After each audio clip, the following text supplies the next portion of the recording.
Assalamualaikum warahmatullahi wabarakatuh. Halo kawan-kawan, kali ini saya akan coba share terkait metode sampling bahan baku seperti itu. Jadi ini metode sampling bahan baku untuk biasanya ketika di industri farmasi seperti itu. Jadi kita tahu kalau obat itu dibuat dari bahan baku dan dikemas menggunakan bahan kemas seperti itu. Nah, bahan baku yang akan digunakan pastinya akan diuji terlebih dahulu seperti itu. Tapi pengujiannya itu apakah semua semisal bahan bakunya itu datang 1 kilo, apakah 1 kilo itu data diuji semua seperti itu? Tentunya tidak seperti itu. Kenapa tidak? Karena kalau kita uji semua, maka yang digunakan untuk produksi itu pakai bahan baku yang mana seperti itu. Maka digunakanlah metode sampling seperti itu. Jadi samplingnya itu enggak semua bahan baku. Jadi hanya beberapa bagian, misal awal, tengah, akhir seperti itu dari satu macam bahan baku.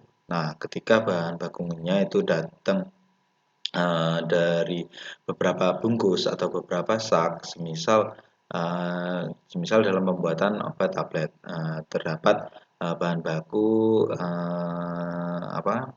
starch, starch seperti itu. Nah, starch atau nyebutnya apa ya? Pengisi. Nah, pengisinya itu datang bahan bakunya itu dalam satu palet itu 5 sak. Nah, apakah 5 sak itu kita harus uji semua, kita buka semua bahan bakunya atau hanya cukup beberapa saja. Nah, ini saya share bagaimana sih cara metode samplingnya.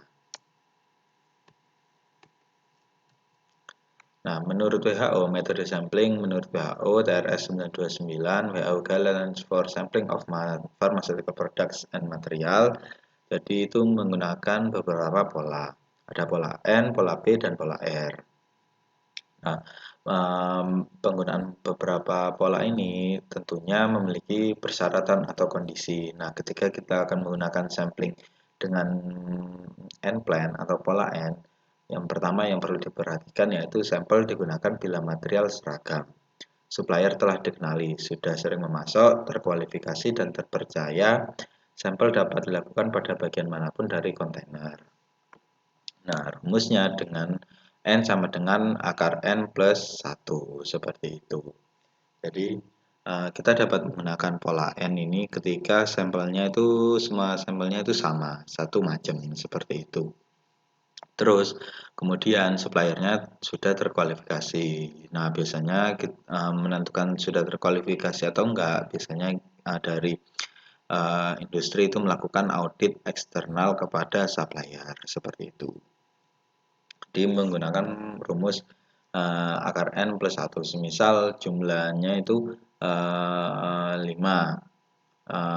Jadi akar 5 plus 1 semisal jumlahnya itu 9. Maka akar 9 plus 1 semisal akar 9 berarti 3. 3 plus 1 sama dengan 4. Jadi kita cukup membuka 4 sak seperti itu. Nah, apabila itu di bawah 4, maka semisal 3, kan akar 3 itu ya nggak ada, maka ketiga-tiganya harus kita uji atau sampling, seperti itu. Kemudian pola selanjutnya yaitu pola P atau P-plan. Kondisinya itu sampel homogen, supplier telah dikenali dan terpercaya, identifikasi material sedang dilakukan atau pengujian identitas. Nah, ini biasanya jadi ini masih supplier itu masih perlu melakukan pengujian identitas. Jadi belum jadi fisik atau kondisi material itu belum diketahui secara utuh. Jadi kita menggunakan pola P. Jadi P sama dengan 0,4 akar N. Terus kemudian ada pola R. Pola R atau R plan, sampel diperkirakan belum homogen, supplier belum terkualifikasi atau sumber yang tidak jelas. Dapat digunakan untuk bahan yang berasal dari herbal atau ekstrak, seperti itu. Jadi biasanya ini untuk penggunaan bahan alam, jadi samplingnya kita menggunakan pola R. Jadi untuk memastikan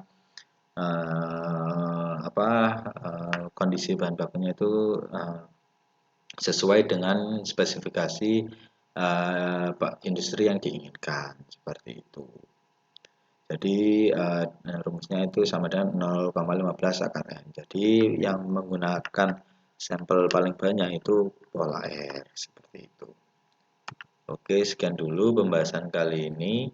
Oh, ini beberapa yang perlu diperhatikan, yaitu fasilitas pengenalan sampel harus dirancang untuk mencegah kontaminasi wadah terbuka dari bahan lain dan operator, mencegah kontaminasi silang oleh bahan lain, produk dan lingkungan hidup, dan melindungi individu yang mengambil sampel selama prosedur pengambilan sampel. Jadi biasanya untuk pengambilan sampel ini dilakukan di bawah kondisi di LAF atau ada weighing booth atau tempat penimbangan khusus atau sampling booth seperti itu. Jadi kondisinya aman, mencegah kontaminasi silang, menjaga operator untuk safety.